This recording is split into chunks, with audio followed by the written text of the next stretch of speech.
안녕하세요. 여러분은 대학에 들어오기 전 생각해봤던 대학 생활 혹시 있나요? 취미 생활을 가진다던가, 대외 활동을 해본다던가, 장학금을 타본다던가. 근데 막상 대학에 들어와 보니 이런 일이 쉽지는 않은 것 같아요. 과제도 많고, 할 일도 많고, 그렇다 보니 시간도 없고. 이런 고민 한 번쯤 다들 해보셨을 텐데요. 이런 여러분들께 권해드리는 바로 대학생활 200% 즐기기 강좌입니다. 제가 딱 5분간만 이야기를 해볼 텐데요. 한번 집중해서 들어봐 주세요. 저는 이런 사람이에요. 뭐 하는 사람일까요? 악기를 보면 힌트가 있는데. 네. 저는 클라리넷 전공하는 사람이고요. 그리고 현재 음악교육과 1호학번에 재학 중인 학생입니다. 그리고 대외 활동을 좋아하는 사람이기도 합니다. 이런 제가 대외 활동 관련해서 두 가지 팁을 알려드리고자 하는데요. 첫 번째는 교회 이색 프로그램 뭐가 있을까? 두 번째는 나도 될 수 있다 장학생. 자, 교회 프로그램으로 제가 추천해드리고 싶은 상상 유니브 프로그램입니다. KT인즈라는 기업에서 후원을 해가지고 대학생들이 여러 문화 체험을 해볼 수 있도록 만든 여러 가지 강좌를 제공하는 건데요. 이 강좌에는 볼링, 크로스핏, 칵테일, 그리고 이외에 노래하는 보컬, 요리, 플로리스트, 향기 등등의 또 제가 말씀드리지 못한 여러 가지 강좌가 있어요. 이 강좌들은 굉장히 부담 없는 가격으로 제시되고 있고요. 모든 강좌들이 똑같은 가격입니다. 3만 원이고요. 5주 동안 진행되는 강좌예요. 자, 상상 유니브 프로그램은 일단 부담 없이 즐길 수 있는 가격과 여러 가지 프로그램이 있다는 장점 이외에 다양한 사람들을 만날 수 있다는 장점도 있는데요.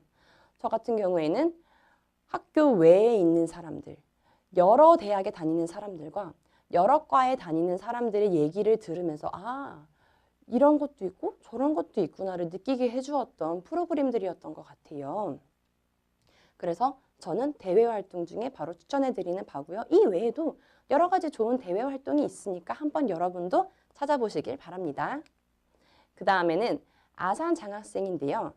제가 사실 대외 장학금도 여러 가지 장학금 재단이 정말 많아요. 뭐 삼성도 있고 LG도 있고 정말 많은데 그중에 제가 이 프로그램을 약간 소개시켜드리는 이유는 소득 분위를 보지 않습니다. 저 같은 경우에는 집안이 잘 사는 편은 아닌데도 불구하고 소득 분위는 높게 나오는 편이었어요. 국가 장학금도 혜택을 전혀 받지 못하고 있는 상황이었고요.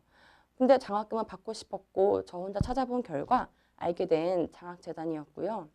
그 대신 이 프로그램의 통과를 최종 선정이 되게 되면 300시간 봉사를 해야 합니다. 자신의 재능을 이웃에게 나누면서 해야 하는데요. 그 이웃이란 보통 아동복지센터 아이들, 그러니까 교육에 취약한 아이들을 위주로 진행되어야 합니다.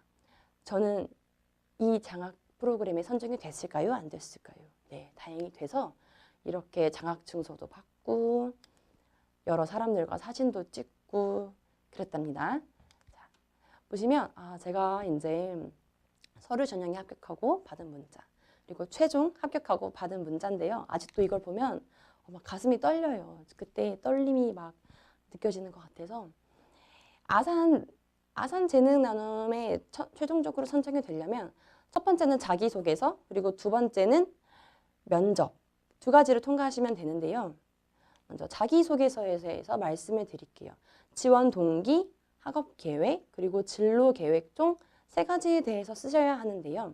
지원 동기는 나만의 이야기와 그리고 장학재단이 원하는 인재상에 대해서 쓰시면 되는데 이게 조금 안 와닿으실 수도 있어요. 나만의 이야기는 나는 장학금을 받고 싶어요. 받고 싶으니까 여기에 썼겠죠. 근데 쓸 때 내가 왜 이 장학금을 받아야 하는지 내가 왜 이 장학재단에 그리고 혹은 어떠한 재단에 필요한 인재상에 부합하는지를 잘 엮어서 쓰시면 되겠습니다. 이때는 조금 특별한 에피소드, 만약에 특별한 에피소드가 없어도 내가 일상생활에 겪고 있는 이야기를 조금만 바꿔서 써더라도 특별한 이야기가 될 수 있어요. 지원 동기는 그렇게 쓰시면 되시고 학업 계획은 한 분야에서 성장할 수 있는 그런 큰 계획을 말하는 건데요. 여러분이 지금 하시고 있는 학업 있죠? 그 학업을 이제 앞으로 어떻게 증진시킬 건지, 그리고 나아가 이것을 가지고 봉사를 한다면 어떠할 것인지도 조금만 넣어서 쓰시면 좋을 것 같습니다. 왜냐하면 이 프로그램 같은 경우에는 나중에 봉사를 300시간을 해야 하기 때문에 결과적으로 제 생각에는 이 사람이 나중에 뽑혔을 때 300시간 동안 성실하게 봉사를 수행할 수 있느냐가 관건일 것 같거든요. 그리고 마지막 진로 계획은 지원 동기와 학업 계획을 잘 섞어서 내가 어떠한 사람이 되고 싶은지, 이 어떠한 사람이 되고 싶은지는 장학재단마다 약간씩 달라질 수 있어요. 근데 저 같은 경우에는 사회에 헌신하는 삶, 봉사를 하는 삶, 그리고 교육에 취약한 아이들에게 교육을 해보는 삶에 대해서 썼었습니다. 자, 면접은요. 일단 면접관님이 두 분 앉아 계시고 한 분은 굉장히 포커페이스예요. 웃지도 않으세요. 한 분은 굉장히 인자하세요. 그런 두 분을 뵙고 면접자들은 3명이 앉아 있는데 한 명 한 명씩 돌아가면서 물어보게 됩니다. 지원 동기에 대해서 여쭤보시고요. 이때는 자기소개서에서 썼던 내용 그대로 말씀하시면 됩니다.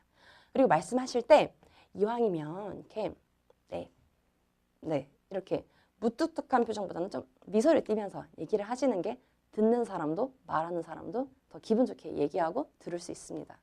자, 말할 때는 자신감 있게 천천히 또박또박 이야기하는 것이 중요한데요.